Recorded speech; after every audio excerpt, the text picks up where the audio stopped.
Hello everybody, Test2 back again with another video.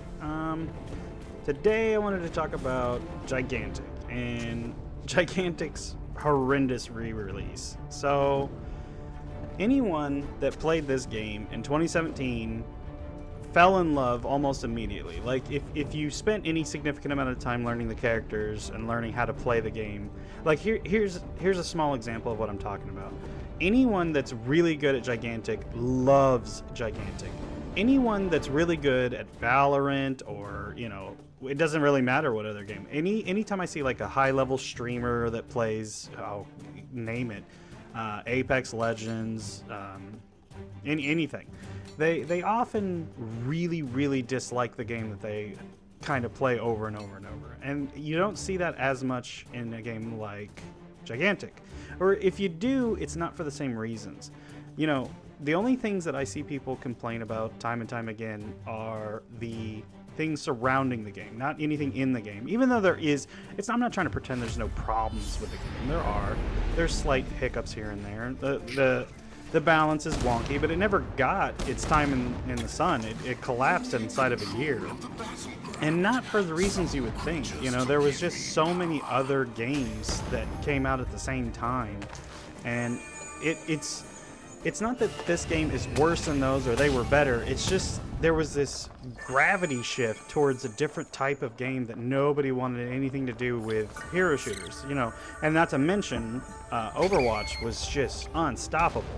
And what's so funny is, well, I guess I can talk about it, but Overwatch is kind of an easy game. Like, the mechanics, don't get me wrong, people that are good at it are insane, and that's very difficult to do that, but it's very easy to play that game. And this game has so many little minor mechanics that you have to learn just to even be adequate, just to even know what you're getting yourself into.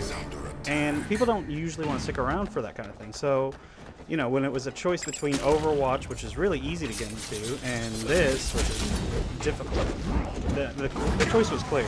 But that's not really what I want to talk about. What I want to talk about is this re-release. It's like, anyone that fell in love with the game is here to stay. That's not the problem.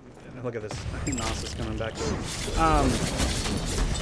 Those are not the people that are going to be difficult to sell, because they don't care. Like, I don't care how bad. These poor console players that spend $20, which is kind of unheard of in today's market. Most people want to play for free, and this game costs $20. And that's not a lot of money, but when it comes to, oh, we can play Call of Duty for free, or we can play Apex for free, or whatever. Or I can play this game for $20, which on its nose isn't exactly a bad thing. Some people are willing to put up the change. But then you have server outages. People keep incorrectly saying that it's bricking their consoles, which is not the case. Bricking, that just means that your console's kaput. You'll never be able to use it ever again. But anyway, not the point. There's tons of crashes. That is absolutely real. So PS5s are crashing, and you have to hard reset it, and system recovery, all that kind of shit. Nobody wants to deal with that. No, especially for $20. And a new player that has to, learn all the difficulties this game has to offer, and put in time to learn all the heroes and blah, blah, blah, blah, blah. And then their games are crashing and their consoles are, system recovery and shit like that. Nobody's going to put up with that. Nobody should put up with that. And so that's so frustrating. A lot of people on the Reddit and stuff, they're like, quit doom posting. Don't doom post. Let's be positive. Let's be really, we'll get through this together. And it's like, you are out of your mind. Like, okay, I'll put it into perspective. SoFetch is a community manager, ex-community manager for Motiga, which is the developers for this game.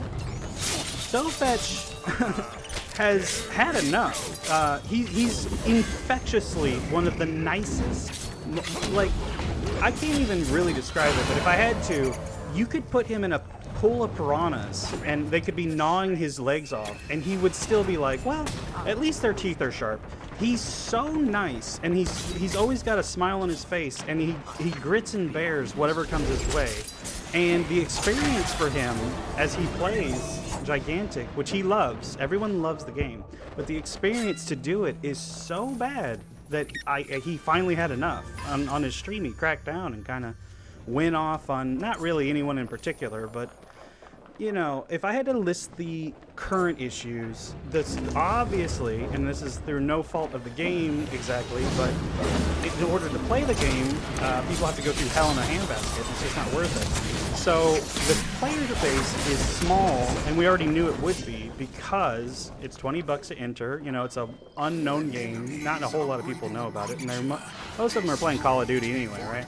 So this small, tiny player base, and that wouldn't be a super big problem. But what happens when it's a small player base? You have teams of these would-be pros from yesteryear are only playing in squads. They will only play in 2 or 3 or 4 or 5 player squads, and they destroy anyone in their path. Poor Sofetch, who I don't know exactly why he insists on playing alone, but he does. And that's viable. Why shouldn't he be able to play alone? And so he, for an entire evening, I think multiple nights in a row, he would stream and only go up against these monster squads that were just destroying anyone in their path. Which is so funny because the common excuse for I play with friends and I play in a group and I do it for fun. It's like, okay, if you're just playing for fun, why are you guys try-harding so much in free play or whatever this is called? There's no ranked yet, and it's like you guys are beating people 100-0. You know, you'll have 20 kills apiece, and your opponents all have like 1 or 2 kills. It's like you're not playing for fun. You're trying way too hard. I understand. Like, I'm not going to sugarcoat it. I go off in this game. I think these were mostly new players, but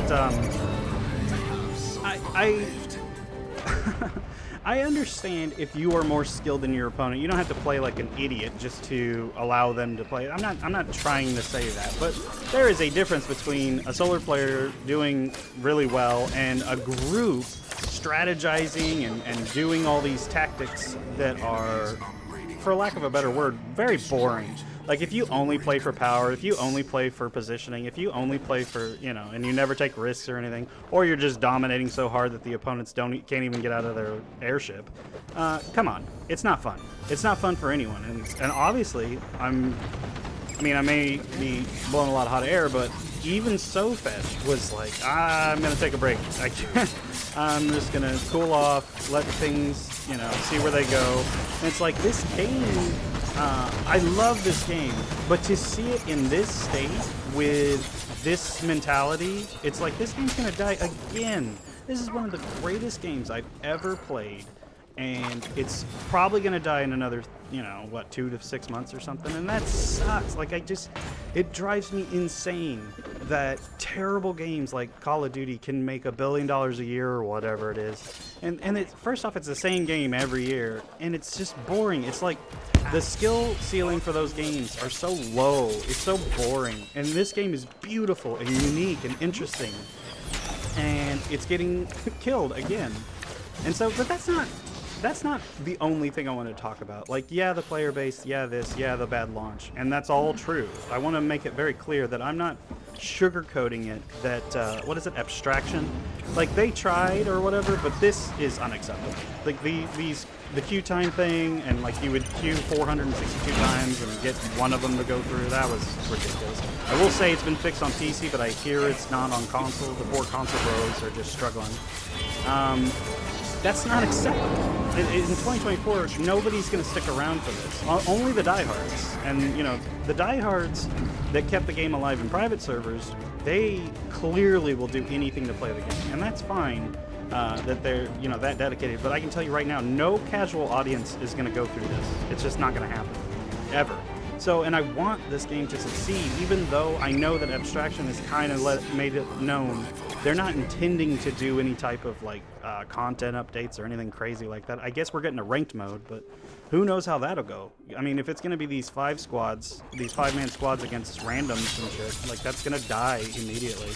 We'll see. I mean, I don't want to be too negative. I love this game, but that's the way I see things going. You know, it's a baller-ass game. One of my favorite, most unique experiences that I've ever played, and I see it dying inside of 6 months because there's not a whole lot to look forward to. You know, a great gameplay.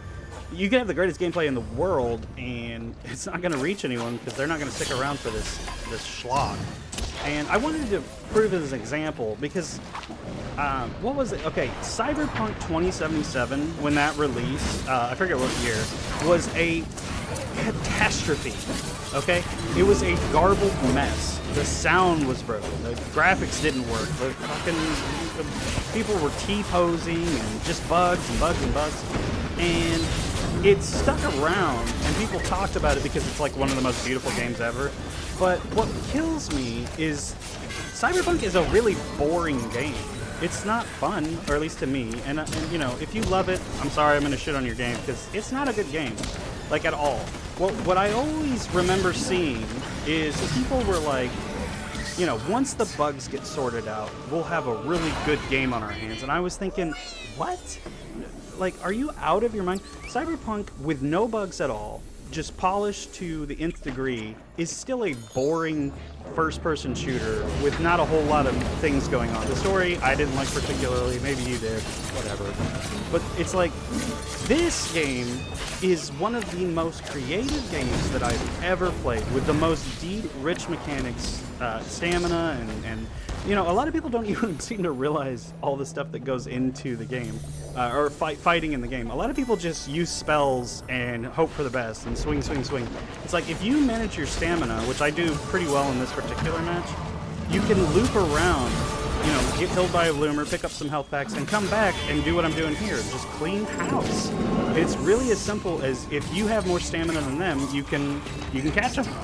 And so a lot of people don't know that if you jump attack from behind an enemy running away from you, you will cripple them. And if you cripple them, all their stamina is wasted. Like, when they jump, I don't know if it takes double, but they don't go anywhere, and it still takes the stamina away. And then they can't run, even if they're sprinting, it'll waste stamina, but they can't go anywhere.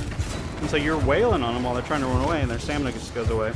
But anyway, all I'm saying is that the mechanics in this game are ludicrous. They're amazing. There's very few, if any, games like this on Earth. And maybe that's kind of part of the problem, is a lot of people only want easy peasy lemon squeezy games. They want, you know, auto aim in Apex, and they want Call of Duty, whatever, you know, 2-hit kills and stuff. It's like you shoot 2 bullets and you can kill someone. It's like, that's boring. I don't understand how people are still invested in that. I've been doing it for, you know, maybe that's kind of why, is I'm an older gamer. And I've been doing that since 2005. Like, this is old news to play Call of Duty. And something like Gigantic, so fresh and unique, almost has no chance. And that's really sad to me. I had other topics. Let me look up here. So, what I tend to think is games like this, the reason, you know, aside from getting into a match, which is really, really bad. Like, I can't believe they released the game in the state it was in, but they did, and it is what it is. But part of the reason the game is not doing as well, I really do believe this, is not just that it's hard to get into the game. It's hard for people to learn the game. A lot of people are so used to mechanics that play themselves, you know, that having to manage your character's movement, your character's stamina, your character's spells, your character's cooldowns, positioning on the map, what the creatures, the enemies have, what creatures you have. There's so much going on that a new player probably is like, I'm getting out of here. Like, this is nuts. This is way too much. I didn't sign up for this. But, you know, what is it called? Rampage? Whatever. Rush. Rush kind of alleviates some of that, so that you can kind of have like a little team deathmatch mode, but it's also not very interesting. Like, I play Rush and it's okay, it's kind of fun, but I would never stick around if Rush was the only mode in this game. There's just no way. There's no way. It's very, very, you know, there's no death. So it's a double-edged sword, because here's what I was going to say. The problem with Gigantic is there's very little for a bad player to do while they're bad at the game. There's not a whole lot they can do to contribute. You can run around with your team and try to do damage, and you can kind of stay near minions and hope they heal you or whatever. But if you don't understand how to play and you're not any good at it, there's nothing for you to do. And so I made a video a little while ago, but I'm going to reiterate just a few points. In games like League of Legends, Dead by Daylight, which is a weird horror game, it's hard to explain, but what I will say is there's little things to do in that game. No matter how horrendous you are at the game, there's things you can do to achieve victory. So in League of Legends, if you can last hit a minion, you get gold. If you get lots of gold, you get better items. If you get better items, you can kill people easier. No, like if someone is, let's say someone has 200 minions and the other guy has 50 minions. You know, you can get so many more items than them that you can just beat them in a fight through brute force. You land a couple spells and you win just by default. So that's something that a really bad player can do, is just outmatch their opponent with hitting minions. And hitting minions is really easy. So in Dead by Daylight, the metagame is the killer. There's a killer and 4 survivors. And the killer is, you spawn on the map and the survivors are kind of hiding. They're kind of, you know, you can't do anything to hurt the killer. You can just run away or keep his attention, you know. He chases after you and you can hide or you can jump through windows, or you can throw little pallets down. There's these little cardboard pallets.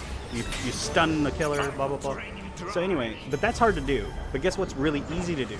The generators. So, and in every map, there's 7 generators that spawn, and every survivor needs to fix them, and it takes 5 generators to get out of the map. That's how you win as a survivor. You fix the generators and get out of the map.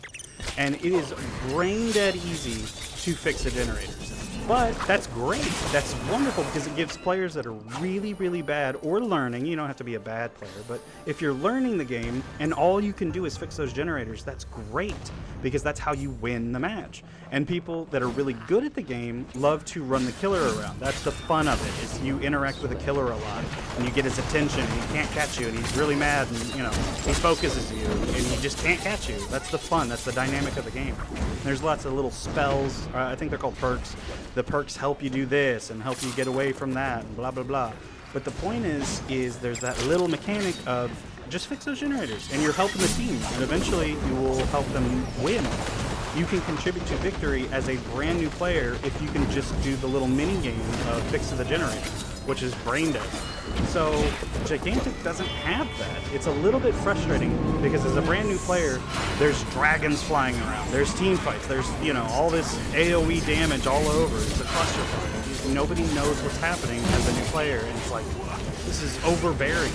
And there's nothing really easy for a new player to do, other than maybe like heal as Sven or something. But even that's not, it's not easy. But the point is like, there's so much going on that you would hope you could contribute. And when you get that feeling, I was playing with my nephew, and he loves to play Gnosis. He's actually pretty good at Gnosis. But whenever someone picks Gnosis, or he can't play Gnosis, I've heard him say, he's like, I've never felt more useless in my whole life. And it's because he's very brand new. Like, he's got like 10 matches total. And he's just trying to learn. So many times I hear him complaining, he's like, oh, they're running away again. They're going to get away. They're going to get away. And it's because he can't manage his stamina.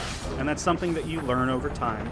But in the initial little push, you don't understand why they get away. You don't understand that they always have their escape button and you didn't bait it out or whatever. And that's very frustrating for a new player. It's, you know, some people are willing to sit through it and learn no matter what it takes, and some people are not. This Oru. I think he got mad because I killed him a bunch of times, so he chases me to the Guardian, I'm pretty sure. But anyway, so that's kind of my point, is I love this game, and I've put hundreds of hours into it, and I love Taito. I love, you know, okay, I want to say this. All these games with kind of, you know, hero shooters that have unique characters, they don't hold a candle. He jumped right over it. They don't hold a candle to the character design of Gigantic, and it makes my soul hurt that it's probably going to die again. This game is so unique and so good, and each character plays a certain way and offers a certain thing.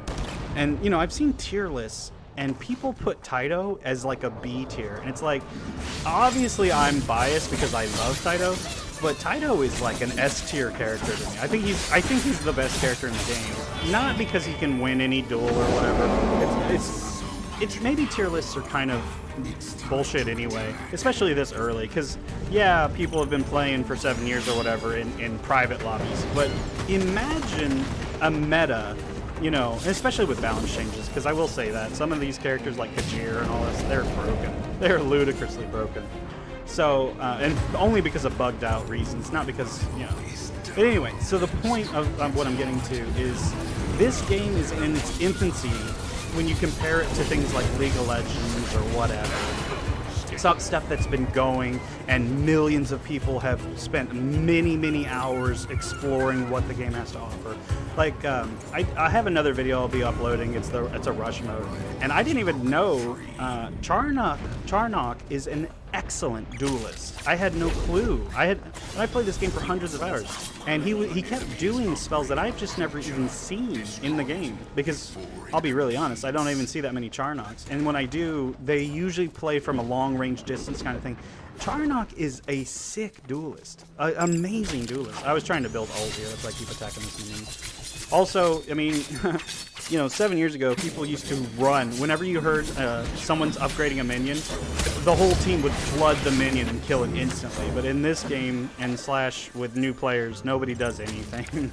It's kind of funny. I imagine there's high tier play, and I'm just not there yet. Once I win a couple games or whatever, I'll probably start putting me against the better players. But anyway, what I'm trying to say is this game could be as deep as your League of Legends or your whatever, your Apex, all that shit. It doesn't matter. Whatever your deepest, whatever the game is you think is deep, that could be this. It's just going to take a long time and a lot of work, because right now I love this game. People that have played this game love this game, but anyone new is probably going to get chased away. They're not going to stick around to figure out what makes this game so great like we did. So I don't know how to entice that in people. I can tell you right now, I would like to see these people that are sticking together in groups of 5. I would love for them to stop doing that. I understand that it's not my role to tell people what to do, and I'm not exactly trying to do it. I'm just saying, if you love this game so much, I don't understand why you would stick to 5-man groups. You know, you're gonna kill it. It's gonna die long before anyone sticks around to learn how to play. This video's almost over, but I don't know. Tell me what you think. I would love some discussion. I never get any comments on my videos, but that's fine. I would like to hear what people think. You know, I see a lot of Doom posts on Reddit, and a lot of people are like, you know, I tried the game for an hour and I didn't like it. And it's like, I know there's a lot to it, but you didn't even scratch the surface of this game in an hour. You know, it took me probably 50 hours the first time the game was out before I even really understood stamina and things like that. And I used to main Bowden. Oh, you know, I want to talk about this right before the video ends. People used to tell me, I used to write in the forums and stuff, like, it seems like Bowden's a little weak. And it's like, Roland exists, and people are like, he's not that strong. And then it's like, he's in the same video game as Bowden, and Bowden is ass compared to Roland. Like, I don't understand. If there was a tier list, I would put Roland in S and fucking Bowden in like D. Like, I love Bowden. I used to main him, but he's just not that good. Anyway, tell me what you think. If you enjoyed the video, please leave a like. If not, leave a dislike, I guess. And I hope to see you in the next one.